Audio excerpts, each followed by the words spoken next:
I'm Alexander Heffner, your host on The Open Mind, and I'm so pleased to introduce an American I have admired since learning his story at a book talk 7 or so years ago, where he poignantly recounted his post-9/11 Middle East military tour and the intense psychological trauma inflicted on our veterans during the Afghanistan and Iraq conflicts. The author of Chasing Ghosts, Failures and Facades in Iraq, A Soldier's Journey, Paul Rieckhoff is the founder and CEO of Iraq and Afghanistan Veterans of America, and he quite literally works around the clock to represent his members and fight for veterans. If I didn't headline our conversation today, A Patriot's Patriot, I was quite seriously going to call it Paul Rieckhoff, the person who most desperately needs to be the next Secretary of the Veterans Administration. And I'm not being facetious. There's no one more genuine, more heartfelt, or better mannered in the service of veterans than Paul Rieckhoff. We all know about the recent scandals, reprehensible scandals, and our veterans the victims of corruption and greed. So I want to live for a half hour in an alternate universe in which our guest is not only the most ferocious champion of veterans, but he's also at the helm of the VA. So I'm going to put Paul in charge, but he'll have to deal with all the limitations, DC partisan gridlock, the habits of veteran neglect, and the corruption-plagued VA system. Paul, what's your first move? Well, first move is to thank you for that introduction. It's great to see you again, and a real pleasure to be here on the show. It's really an honor. I think the first move is to really stop the bleeding. I think right now the VA has had its trust shattered. The leadership is turned over now. We've got a secretary that's resigned in scandal. And Americans across the country have now turned the VA into a punchline. I mean, this is the lowest it can get for a government agency. So I think you've got to stop the bleeding, and that starts with FBI investigations that are now ongoing in Phoenix and other places. It starts with cleansing the system of people who have engaged in criminal behavior, who have cooked the books in, we think, maybe 60 different cities, and really saying there's a new sheriff in town. You've got to let people know that the values of the VA must be upheld. Criminal behavior will not be tolerated, and that veterans have got to come first. So the new nominee, Bob McDonald, is the former CEO of Procter & Gamble. He's a surprise choice because he doesn't come from the retired military community. He's not a healthcare expert. He's not a member of Congress, but he's a branding expert. And I think that may actually serve him well because he might have the biggest branding challenge in America right now. There's no brand that's more shattered right now than the VA. So you've got to restore that trust, you've got to get out in front, and you've got to stop the bleeding in what will probably be a constant state of chaos as whistleblowers continue to come out, people may go to jail. It might be the toughest job in Washington right now. So thank you for putting that on me. But I think we've got to recognize how mammoth this task really is.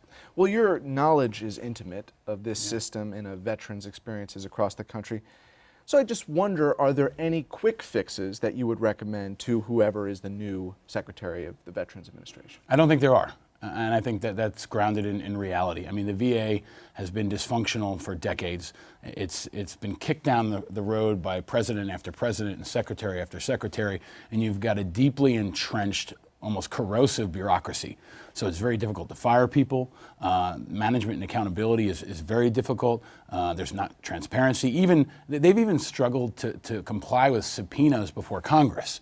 So I think we've got to recognize at the outset and manage expectations for the American people and for the veterans that this is going to take a few years. This is actually a thing that we won't see start to turn probably until we have a new president. And I think that's part of the problem here is people want a quick fix, they want to flip a switch. But we do have an 8-step plan that we've laid out at IAVA that we call our Marshall Plan for Veterans. It started with a new VA secretary. It starts with criminal investigations, implementing the recommendations of the Inspector General's report in Phoenix, infusing technology, which is very important, and maybe most of all, cooperating beyond the VA. Part of what we've got to explain to the American public is the VA can't do it alone. The VA does serve about 9 million veterans around the country, but about half of my generation never even uses the VA. So they may be reluctant to go, they may be unaware of their benefits, they may have had a bad experience, but in my generation of post-9/11 vets, we've got almost 3 million men and women who deserve support, who need care, and represent a tremendous opportunity. What we try to tell people is that they're not a charity, they're an investment. And if America makes that investment, it's going to pay off tremendously. That's what we saw after World War II and every other generation of veterans. The original GI Bill that my grandfather's generation used produced a $7 return to the national economy for every dollar invested. So if we look at this as an investment and not just a political problem or something for politicians to thump on their chest about, then this can really have long-term benefits for our entire country and I believe our entire world. But you've found it difficult thus far, 7, 8, 9, almost 10 years into this, to really get the attention and the continued funding of the U.S. Congress. Yeah. Who have been some of your more loyal allies, and how do you approach trying to get the funding that veterans need through the VA first, and then we'll explore other modes of employment and economic opportunity? Yeah, so, you know, a lot of folks have said funding is not an issue. Some folks have said that in Washington, and I think that's really a short-sighted approach because part of the problem with the VA is they have such a failure to understand their own system, they don't even know how much money they need. So what you see is doctors, for example, who are sometimes paid 50% of the market rate that they can get in the private sector. So the VA has a hard time competing. Construction costs go way over budget. So we believe that the VA must be funded at the levels recommended by the veteran service organizations through what we call the independent budget. That's probably a few billion more than they've gotten in the past. And we've got to prepare Congress, the American people, taxpayers, for the fact that war is expensive. And the after effects of war are going to require focus for decades. So that's going to take a long time. We better strap in, get ready, and understand that taking care of somebody with a brain injury could be $1 million a year. So you've got to kind of reset those expectations. But to answer your question, sometimes veterans are surprisingly nonpartisan. We see Republicans and Democrats working together, especially on the House side, in a way you might not see on any other issue in America. The chairman on the House Veterans Affairs Committee, Jeff Miller, is a Republican from Florida. He's been very aggressive. He's been consistent. And he's complemented by a Democrat from Maine, Mike Michaud, who has also been very committed, especially in the area of oversight. And they've kind of been banging their head against the wall with the VA for years, and nobody's been listening. In the past, people like John Tester in the Senate have been ferocious advocates. Patty Murray, the Democrat as well, and recently John McCain on the right. But taking a bigger step back, we've got a huge challenge as a community in that there are only 2 combat vets in the U.S. Senate right now. John McCain from Arizona and Senator John Walsh, a new senator from Montana who's likely to lose in November. So we have a generation of people like Akaka and Inouye and Dole who are gone now. And this disconnect that exists between the American public and our military has never been greater, and it definitely impacts our policies. So we don't have that many ferocious advocates. We've got a lot of people who love to stand up and get a photo op and issue a press release, but when it comes down to staying consistent and delivering for vets, unfortunately there aren't enough. One of the things that was such a profound memory from your book talk was this idea of the invisibility of veterans, and the fact that that's exacerbated by what you described, the absence of veterans in our representative bodies. But it predates that.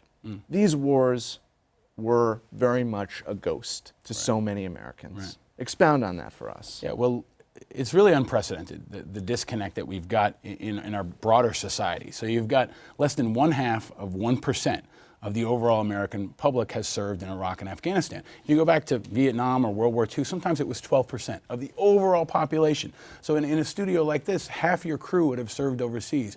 At least someone in your family, someone in your school would have served overseas in conflict. So there was a direct personal connection in every family, in every workplace, across our society. That's very different now. You've got a small group of people who've served over and over and over again, while the rest of the American public has been, for the most part, living life uninterrupted. They're watching American Idol, and we're off at war. And that's gone on now for over a decade. So we have members at IAVA who've done 9 tours, 10 tours, 11 tours, and over again. And that churn has really produced a tremendous toll on them and their families. So when they come home, they don't have their uniforms on anymore. They ride in the subway with you, or they stand next to you on a corner, and they kind of fold back into society. And sometimes that's what they want. But at the same time, we have to recognize that they come home with challenges and they come home with experience that's also usable. If you get in school, for example, here in New York City, like many of them have, they tend to do very well. Places like Columbia and here at CUNY, they're excelling. But they do need the resources and the support to understand how to use their new GI Bill. They need family support along the way, and they need an understanding that, you know, being a 28-year-old freshman at City College may be a bit different than being an 18-year-old coming right out of high school. But here in New York especially, I think they represent tremendous opportunity. And I think for the new mayor, this is something he's got to get ahead of. I mean, this is an opportunity for him to lead at the national level and make New York City the premier place for veterans. Not just a place that supports veterans, but a place that attracts veterans. If you want to start a small business, if you want to go to school, come to New York City because we care about our veterans and we recognize their potential. That's the opportunity he has, especially in the next few months, to set the tone in a way that really hasn't been done before in a major city. You wrote on Facebook, since the White House isn't interested in talking to us about #VA scandal and what kind of leader we'd like to see at the VA, you go on to post suggestions. Was that really the lack of input? Yeah, absolutely. I mean, look, our average member is 28 years old. We're not part of the old boys club. We're a new organization. We were only started 10 years ago. So we fought hard to have our community recognized and represented in Washington and across the country. We represent a new demographic, new issues, and some really stark contrast to the older generation. For example, 15% of our members are women. We don't have a women's auxiliary at IAVA. At IAVA, women have been on the front lines, they're fighting and dying, and they make up a critical part of our constituency, but in many ways we've been squeezed out. And lately, the White House, I think, has terribly managed this entire scandal. You know, we sit here 2 months after the scandal started.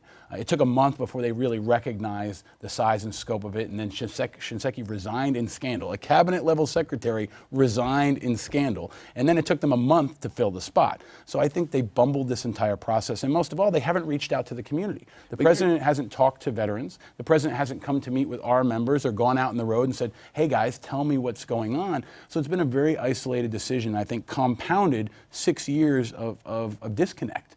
So sometimes you've got to scream from the mountaintops. And for our generation, it's literally posting our recommendations on Twitter and Facebook. And we want to make sure at least folks like you and others see it, and we can generate a conversation so you don't have the same old people going in and out of Washington. And most of all, so they can understand there's a youth movement ready. There are people of my generation that want to serve, that want to continue to fight for their brothers and sisters, but they need to be asked. And the White House needs to understand that you may have to take a chance on some folks. They may be unorthodox, they may be 15 years younger than you're used to, but I think we can all recognize that Washington's failed us in a lot of ways, and I think veterans have been failed perhaps worst of all. After Shinseki's resignation, you and I had a text message exchange in which it seemed promising that they were going to consult you for your feedback. That was my impression. Was that not the case? Was not the case at all. I mean, you know, we for a moment there was some we hoped that they would reach out. It would make sense, right? You had some meetings in D.C., but they weren't with the stakeholders. Look, I mean, you know, the president never had the veterans groups into the White House. 2 months of scandal. Veterans died on wait list. It was on every newspaper in America. A cabinet secretary resigns, and at no point did the president say, "I'm going to go listen to the vets. I'm going to reach out to them. I'm going to go down to where they are, have them come visit me." And I think that that underscores the disconnect that the president has been experiencing with our community for 6 years. And it's not a partisan issue. I mean, we work with Republicans and Democrats, but it's been delegated downward to the VA or to the Department of Defense. And as the commander-in-chief, he's got to make the care and welfare of our veterans a priority for him. Not just for an undersecretary, not just for the first lady, but for the commander-in-chief. And that's what he's failed to do. And I think it's part of why this scandal happened. We literally knew about these issues 2 years ago. We knew about scheduling problems. We knew about secret waiting lists. The White House didn't listen. So in many ways, for the president, unfortunately, this is like a Hurricane Katrina moment, right? This was something he could have gotten ahead of. Some of it was predictable. Much of it was preventable. But they chose to be disconnected. And unfortunately, it's been to the detriment of our veterans most of all. Did he not seek your input and your organization's input because of this idea that he's interacting with veterans who are currently enmeshed in the scandal and at the VA? I mean, is that the explanation? I honestly have no idea. Because it's outrageous. Yeah, it is outrageous. But it's also not just about IAVA, right? We represent over 200,000 members, and they are the next generation. And I think it would be useful for the president to know. I mean, literally, if you follow me on Twitter, you see that I retweet people who are going through the scheduling problems. This morning, there was a guy who's been waiting over 2 weeks for a dermatology appointment. There are folks who have been stuck in wait lists and disability backlogs. And all you have to do is follow us on Twitter to see what's really happening. If you had done that 2 years ago, you would have known that the VA secretary was out of touch, that there may have been even criminal problems. But if you turned a blind eye or you were focused on other things, you missed it. And I think that's a real shame. This is going to be a real political headache for the president, and I think for both parties. When they go back to election campaigns this summer, Republicans and Democrats. One of the first places they're going to go is to their local Veterans Hall. They're going to go to a pancake breakfast, they're going to talk to the vets, and they're going to say, I want your vote. And the vets are going to say, what the hell happened with the VA? How did you let this happen? What's your solution? How are you going to move us forward? And I think that's a piece of accountability at the local level that's a long time coming. And I think they're really going to feel it this summer. I think your hope, though, is that Mayor de Blasio is going to take action. So what can he do that the president has not done? He can do a lot. I mean, he can start by saying, hey, I care about veterans, right? And his father, tragically, was lost to a suicide. And he was a World War II veteran. So Mayor de Blasio has an intimate understanding of these issues. I think it starts with laying out a vision for New York City. What are we going to focus on? How are we going to deal with employment, education, health care, and a supportive community? How are we going to say, as a city, welcome home? Especially after the way Vietnam veterans were treated, where they had to basically do a renegade parade after Vietnam to be properly welcomed because they weren't welcomed by this city. So there's an opportunity for us to turn the page on Vietnam, to welcome our veterans, and it sounds like from the mayor and Senator Schumer, we're going to do a welcome home parade at some point. They're going to go through the Canyon of Heroes, and we're going to have a lot of fanfare at some point when the Afghanistan war ends. But what we've got to think about is what happens after that parade. So Mayor de Blasio's got an opportunity to lay out a vision to support these veterans and their families, and I hope he does it soon. July 4th, Memorial Day, Veterans Day, these are all opportunities to capture the city's attention and really be out in front. And it's a nonpartisan issue.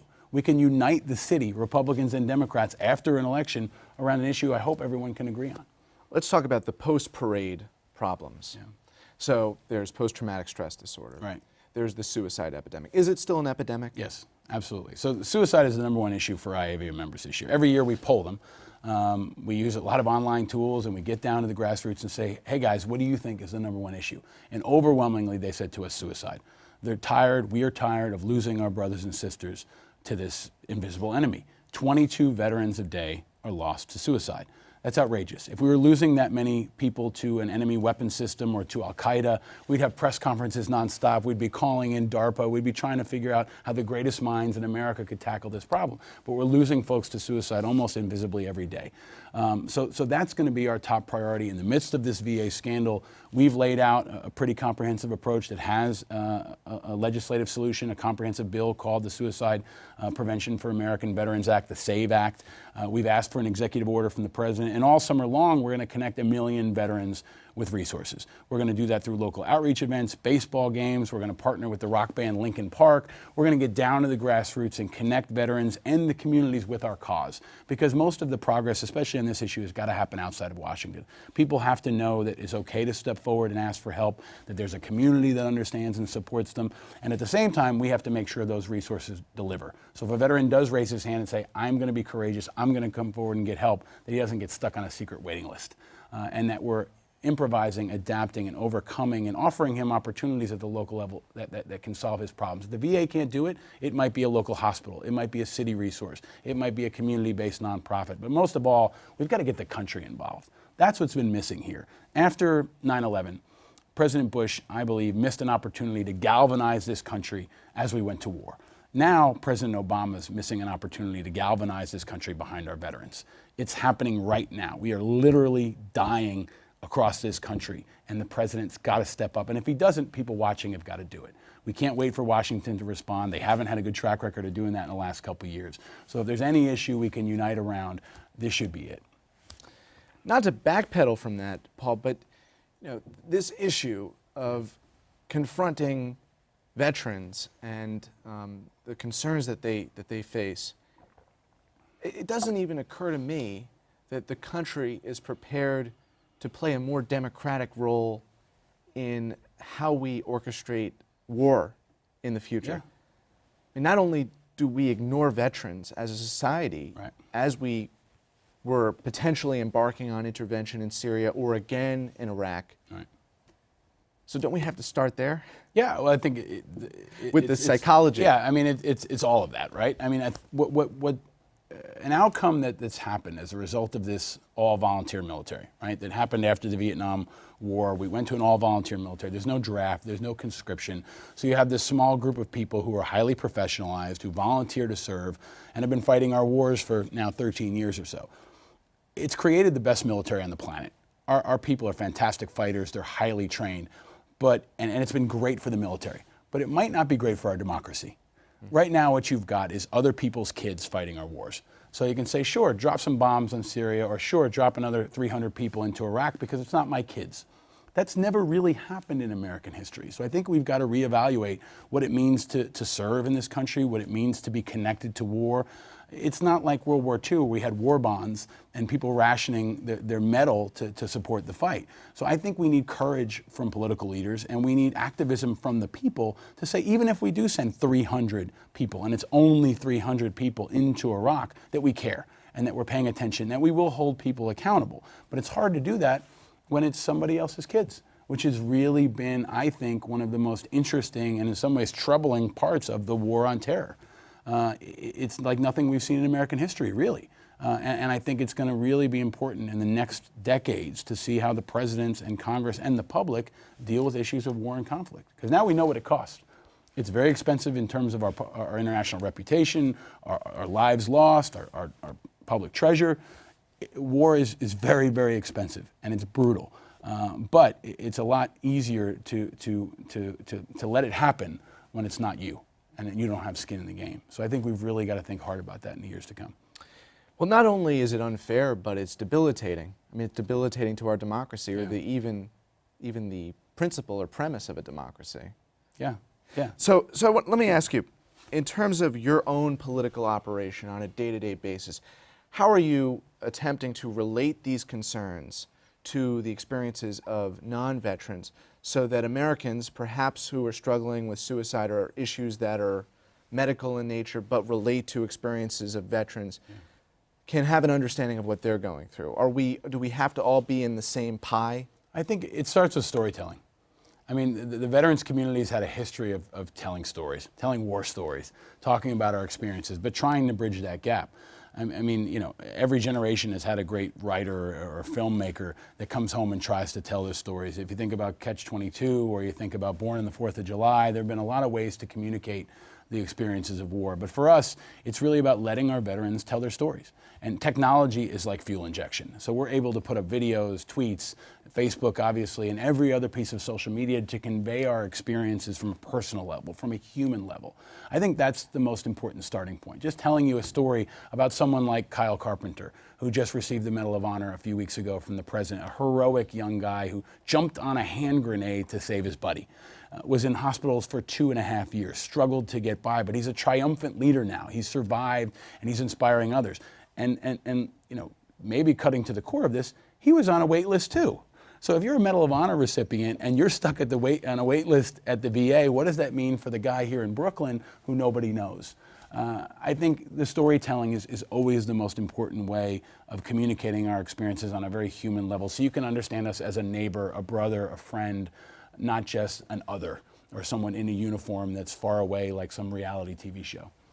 I said we were going to explore the economic opportunity that we ought to advance for veterans and all Americans. And so, you know, given what plagues our economy generally, a situation where you have people who are on Park Avenue and people who are not, how do you grapple with this issue specifically for veterans? Well, almost every economic issue facing the American public is hitting vets even harder. So unemployment rates are significantly higher than the national average. Mortgage foreclosure rates are, at one point were 4 times the national average for the military community. Student loan debt, all the issues that impact most Americans impact veterans even harder. So I think it's about understanding the economic cost that our community faces. And also, again, recognizing the opportunity that they present. They're small business owners. They're going to graduate school. They're very entrepreneurial. They're rushing into startup spaces ranging from technology to the green space. And I think that what they want to do is succeed. They want to continue to use the skills they had overseas of adapting, improvising, overcoming with limited resources, limited guidance, and take those home and build businesses and also, you know, rebuild schools and work in local government. They're leaders. They have chosen to be leaders, and I think that doesn't stop at the water's edge when they come home. And revitalizing our economy, especially the local level, is in many ways our next beachhead. You know, that's where they want to be, and they're going to continue to serve their country and their communities for the rest of their lives. And the economic issues are maybe some of the most glaring. and some of the greatest opportunities. We're running out of time, but some corporations have stepped up to the plate in a major way. Name a couple of them. Yeah, I mean, for us, it's been pretty far-reaching. It's been companies like Google and Miller Coors and CNN and eBay. They've stepped up in different creative ways to support our cause. And when people come to me and say, how can I support veterans? I say, well, what do you do well? Whatever you do well, do that for veterans. So if you're eBay and you sell tons of stuff online, figure out how to use that platform to connect with our veterans. Google has donated technology. Miller Coors has helped us hire people and involve them in their workforce and engaged us in communities nationwide. And I think the corporate response has been helpful, especially around employment. We've made some good headway around employment. But there have also been other areas that are lacking, especially philanthropy. Philanthropy has to step up now around what is really a public health challenge. So foundations, individual donors, they need to understand that this is not just a government problem. It's the community's problem, and we need them to step up and donate to some of the best in class here in New York and around the country. Paul, I'm so delighted you were able to join us today. My pleasure, sir, and congratulations on the show. It's great to be with you. You too. Thank you. And thanks to you in the audience. I hope you join us again next time for a thoughtful excursion into the world of ideas. Until then, keep an open mind. Please visit the Open Mind website at 13.org/openmind to view this program online or to access over 1,500 other Open Mind interviews. And check us out on Twitter and Facebook at Open Mind TV for updates on future programming.